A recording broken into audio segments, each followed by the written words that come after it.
Hello guys, in this video I am going to show you how to book a fitting room in a Zara stores if you would like to try on an item.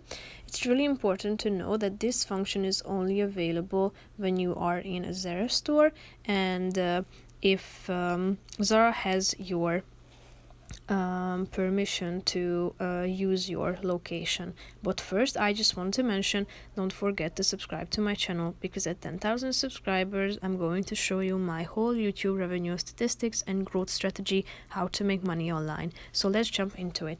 First of all, open the app on your phone, then tap on the store mode icon that you can see in the upper right corner of the screen. Now scroll down till you find a click and try section, book a fitting room. So this option is only available in a store. So if you would like to try on an item and you are in a store, you should tap on this last option, and then you will be able to book a room, and then you can try it on. So that's pretty much it for this video. I hope you found it helpful. If you did, consider subscribing, and see you in the next video. Bye bye.